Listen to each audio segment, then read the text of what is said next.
Every day in America, more than 100 million people drive on roads they almost never think about. The merge before sunrise. The green signs counting down miles to cities you may never stop in. The specific quality of an interstate at dawn, the scale of it, the straightness of it, the sense that it continues beyond any horizon you can see from behind the wheel. 47,000 miles of road. Connecting every major city in the continental United States. Carrying the trucks that deliver nearly everything on supermarket shelves.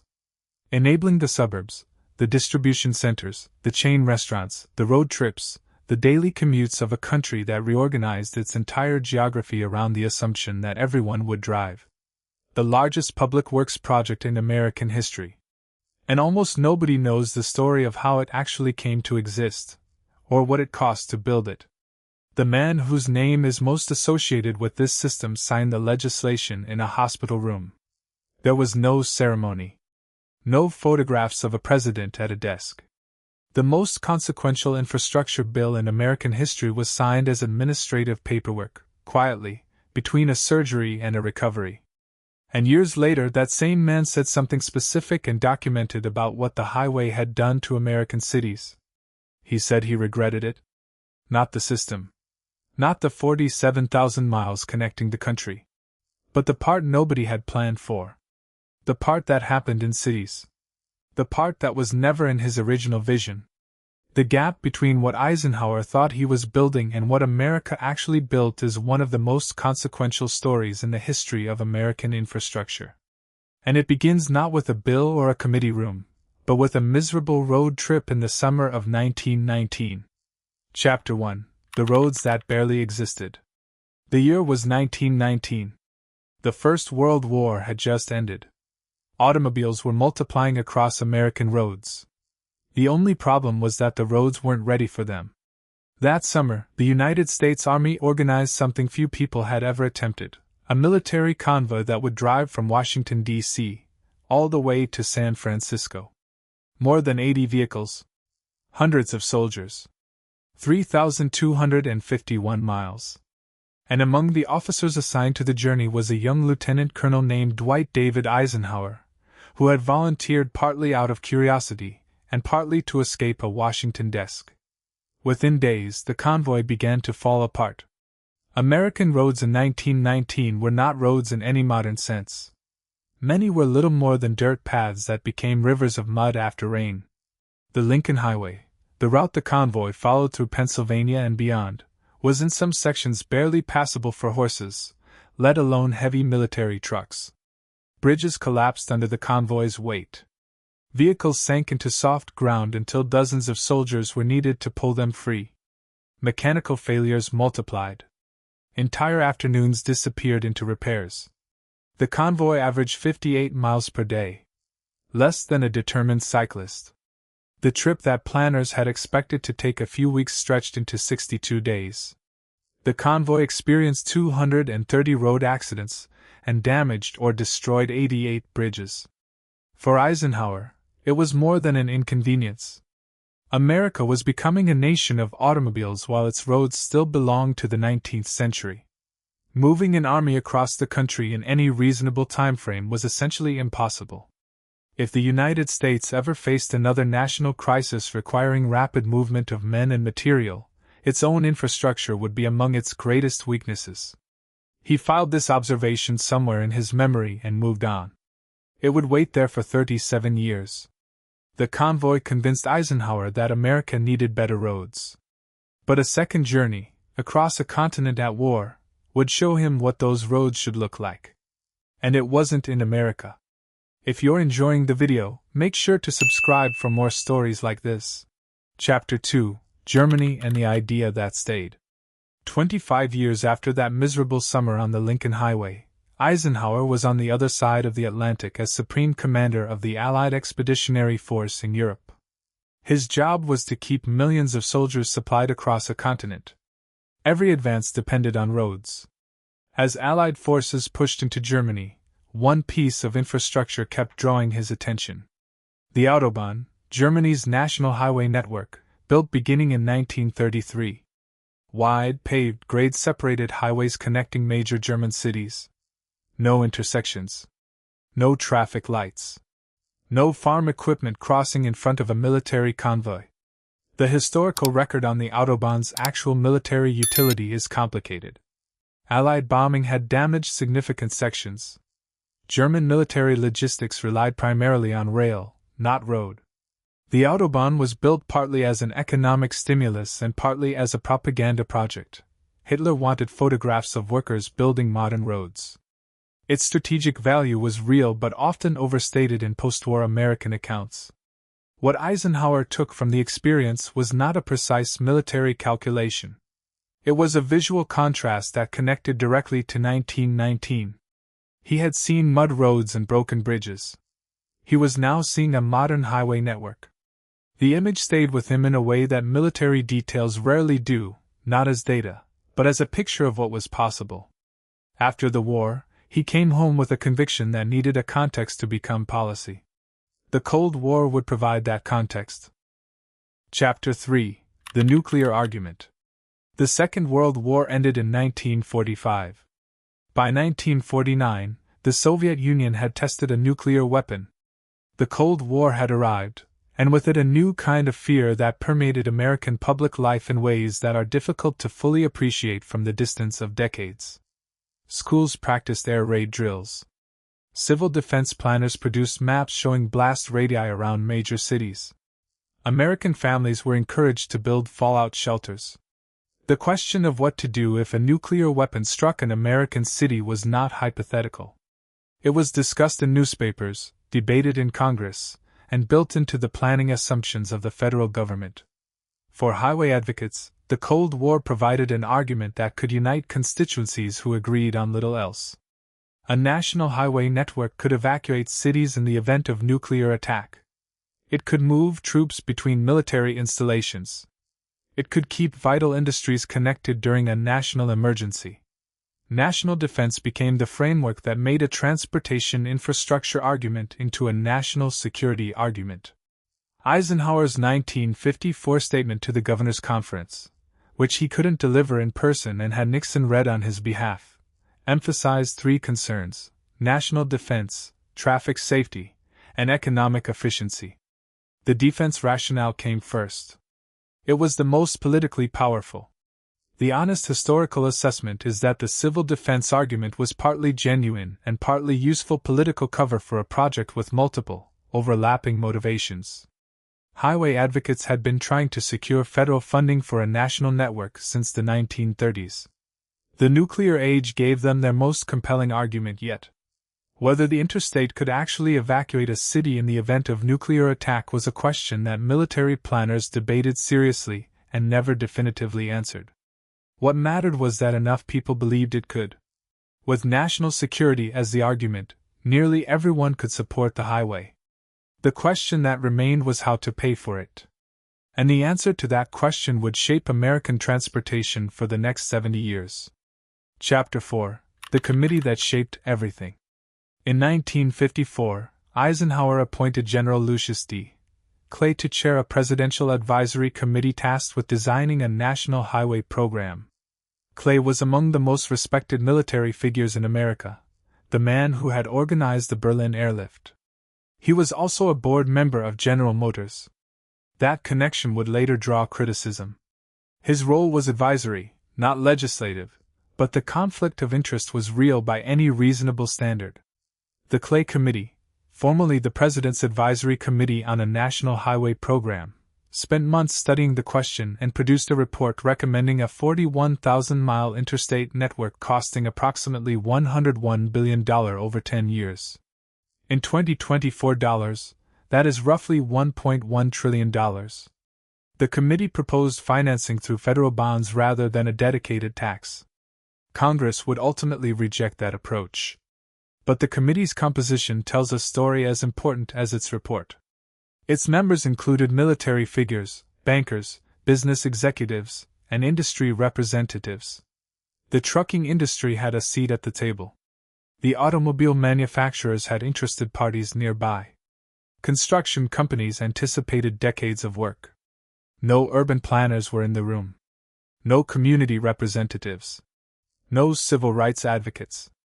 nobody whose professional responsibility was to ask what happens to the neighborhoods these highways will run through. This was not a conspiracy. It was the natural result of who was considered relevant to the conversation in 1954. Highway planning was understood as a technical and financial problem, not a community planning problem. The question of where exactly the highways would go within American cities was not considered a matter requiring community input. It was considered an engineering question. That assumption would prove to be among the most consequential decisions of the entire program. Not because anyone made it deliberately, but because nobody noticed they were making it at all. Congress rejected the Clay Committee's bond financing. But the network it proposed survived. Now the question was how to pay for it. The solution was so elegantly self-reinforcing that it is still shaping American transportation decisions today. Chapter 5: The Trust Fund. The Federal Highway Trust Fund was the financing innovation that made the interstate system both possible and permanent. The mechanism was straightforward. Dedicated taxes on fuel, trucks, trailers, and tires would flow into a fund that could only be spent on highway construction and maintenance. Drivers and commercial carriers, the primary users of highways, would pay for the roads they used. The political genius of the arrangement was that it removed highway funding from the annual appropriations process. Once established, the trust fund created a dedicated revenue stream that required no annual congressional vote to continue. As long as Americans drove, the money would flow. And as long as the money flowed, highways would be built. The structural problem, recognized by some critics even in the 1950s, was the same feature viewed from the other direction. Money in the trust fund could only be spent on highways. Not rail. Not transit. Not bicycle infrastructure. Not any alternative that might reduce the need for highways and therefore reduce the fuel tax revenue that funded them. The system was self-reinforcing by design. More driving generated more revenue built more roads encouraged more driving. The legislation's final form was shaped substantially by Democratic congressmen. Senator Albert Gore Sr. of Tennessee and Representative George Fallon of Maryland were among the primary architects of the bill that actually passed. The Interstate Highway Act is sometimes described as Eisenhower's highway. The financing mechanism that made it permanent was largely the work of a Democratic Congress. By the spring of 1956, the pieces were in place. The network was designed. The financing was solved. The coalition supporting the bill included military planners, construction companies, oil producers, automobile manufacturers, trucking firms, and state governments eager for federal money. It passed both chambers of Congress with large majorities. Chapter 6: The Hospital Room. On June 26, 1956, President Dwight D. Eisenhower signed the Federal Aid Highway Act into law at Walter Reed Army Medical Center. He was recovering from intestinal surgery. There was no ceremony. No photographs for the history books. No speech. The bill that authorized the largest public construction project in American history was signed as administrative paperwork between a surgery and a recovery. The act authorized approximately 41,000 miles of interstate highways.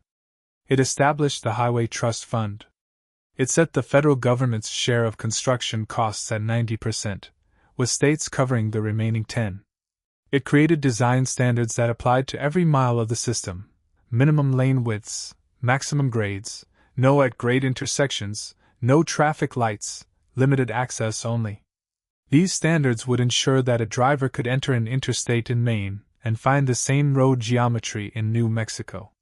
What the act did not do was specify exactly where the highways would go within American cities. That decision was left to state highway departments, operating under federal guidelines administered by the Bureau of Public Roads. The federal government set the standards and paid most of the bill. The states decided the routes. This division of responsibility was not an oversight. It reflected the political reality that federal highway funding could only pass Congress if states retained meaningful control over their own territories. But it created a governance structure with a significant gap. The communities most affected by urban routing decisions had no formal standing in the process that made those decisions. Out in the countryside, what followed looked almost miraculous. Engineers surveying open fields. Bulldozers moving earth that had never been touched by anything heavier than a plow. Concrete plants running through the night. But when those same highways reached the edges of American cities, the question nobody had formally asked was about to receive an answer. And the answer would reshape millions of lives. If you want to discover more hidden stories behind the world around us, subscribe to the channel. Chapter 7: The Countryside and the City. Building interstate highways across open land was an engineering challenge. Building them through cities was something else entirely. In the countryside, a highway route required negotiating with farmers, crossing rivers, cutting through hills. The obstacles were physical. In a city, every possible route already belonged to someone. A neighborhood. A church. A school. A row of family homes built before anyone imagined a highway through the block. A commercial district that had served its community for generations. On an engineering map, these appeared as blocks of color. On the ground, they were people's lives. State highway departments, working within federal guidelines, made thousands of individual routing decisions in the late 1950s and early 1960s. The Bureau of Public Roads actively encouraged routing through existing neighborhoods rather than around them. One reason was cost. The federal government was paying 90% of construction, and routing through already developed land sometimes appeared cheaper on paper than acquiring undeveloped land at the city's edge. Another reason was the language of the era.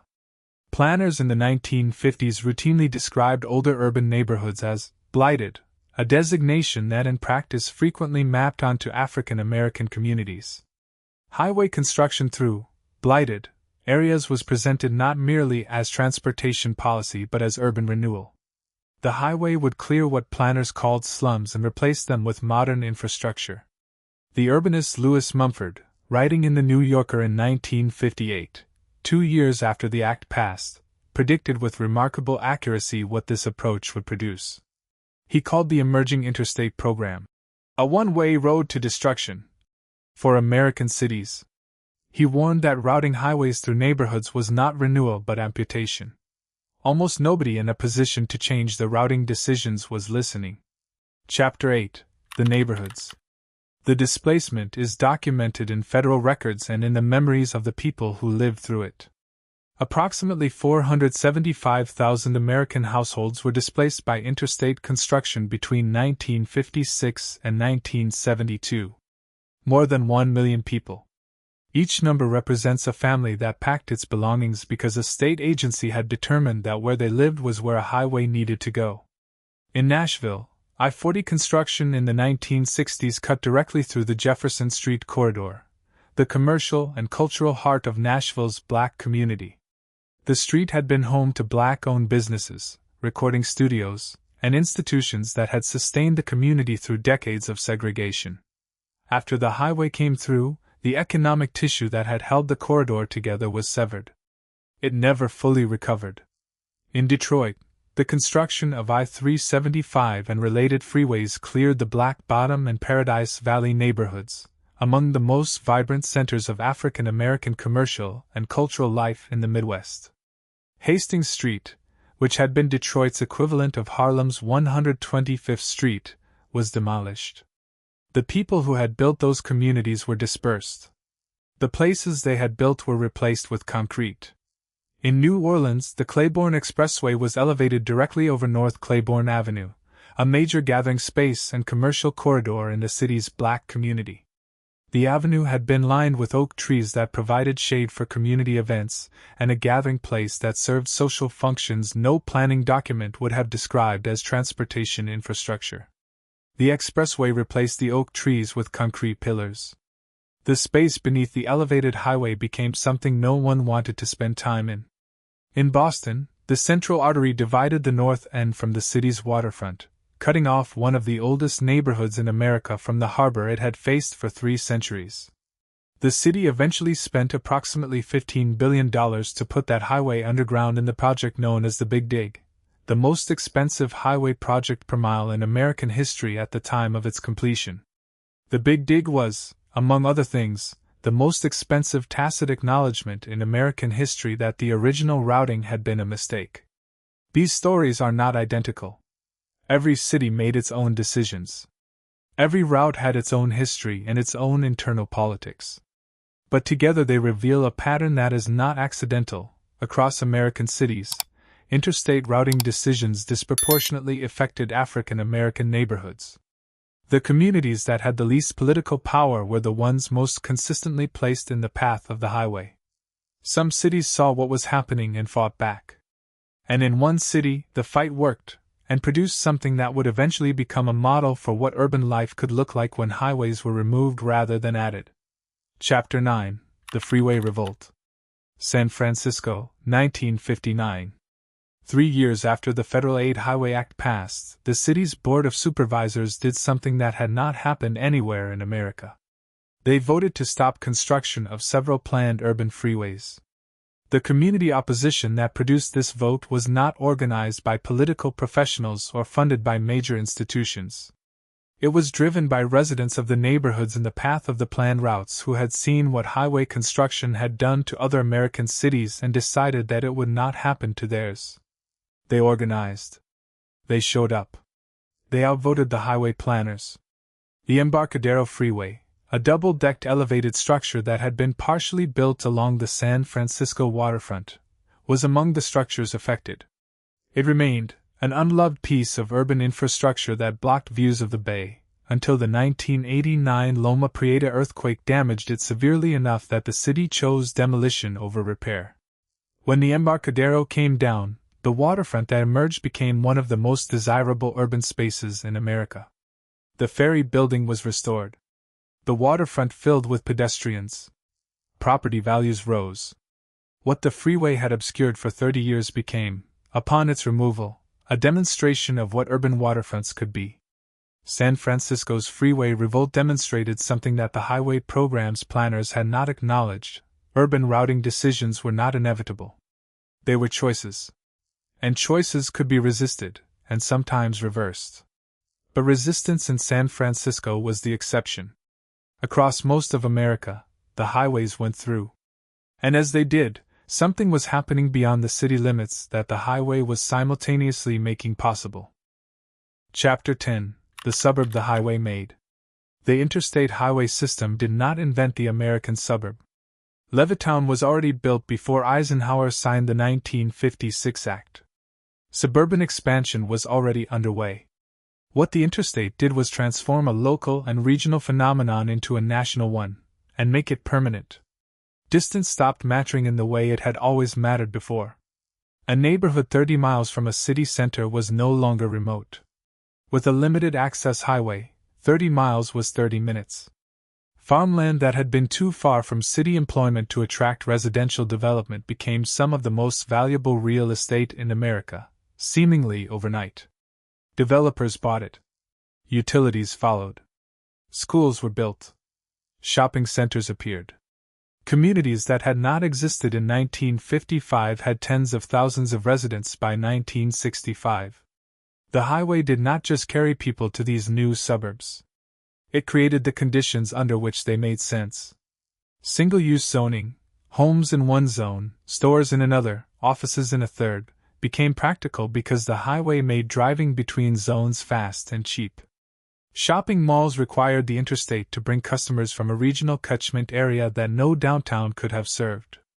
The drive-through restaurant assumed a population that spent significant portions of its life behind the wheel.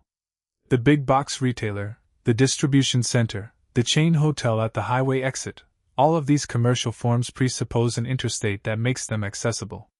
Every documentary in this series has traced a different thread of the same story. William Levitt built 17,000 identical houses because families had reliable highways connecting them to employment.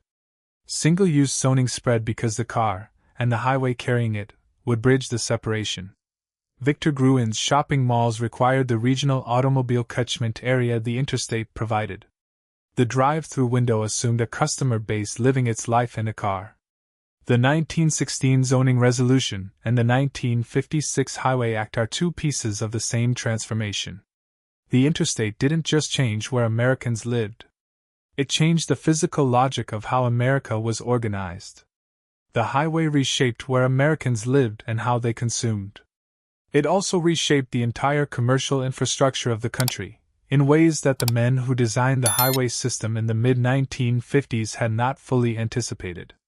Chapter 11: The Economy at the Exit. As the interstate network extended across the country, an entirely new commercial geography emerged at its edges. The trucking industry was the most direct beneficiary. Trucks could now move freight point to point from warehouse to store without the intermediate transfer that rail required. This flexibility transformed supply chains in ways that are still playing out. National retail chains could distribute reliably to stores and communities that had previously been difficult to serve. Products arrived faster. Inventory cycles shortened. The same merchandise could appear on shelves in rural Alabama and suburban Connecticut on the same schedule, from the same national distribution network.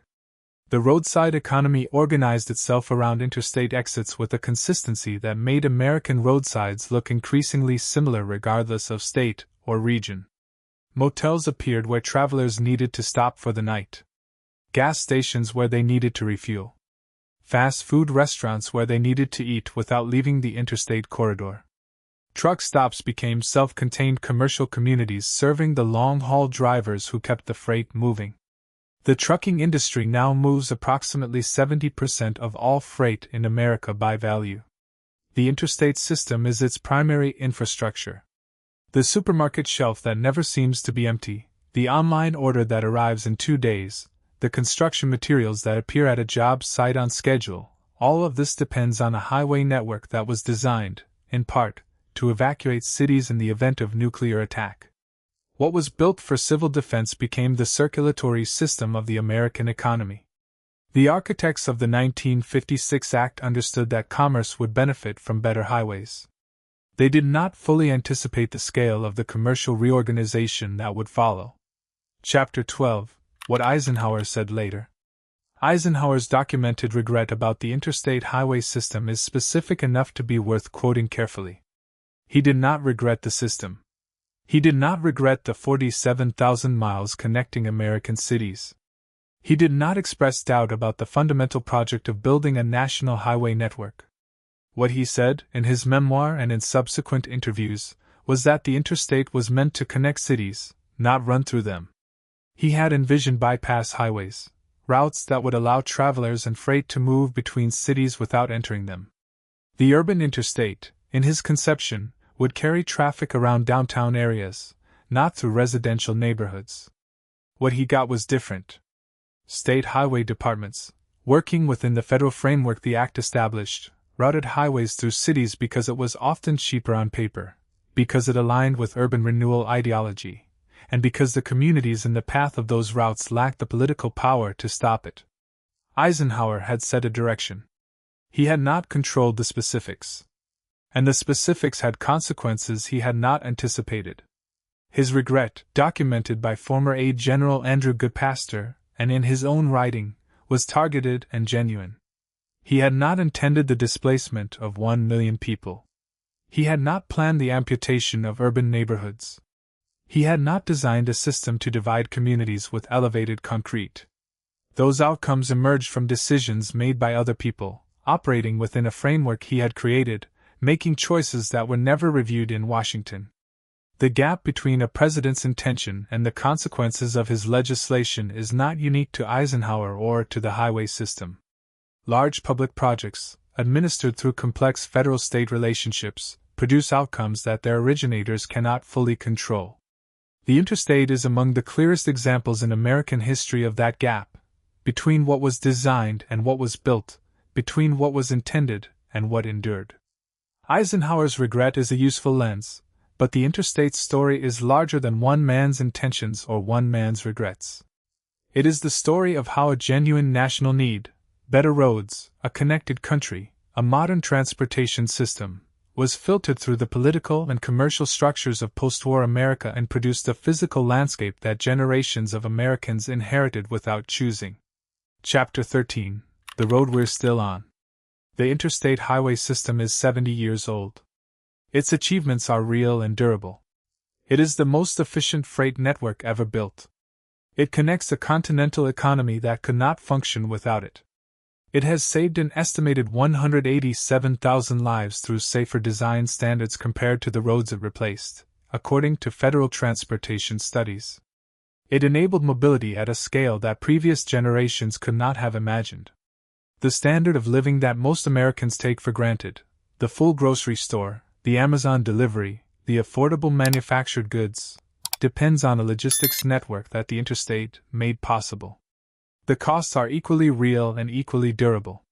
1 million people were displaced.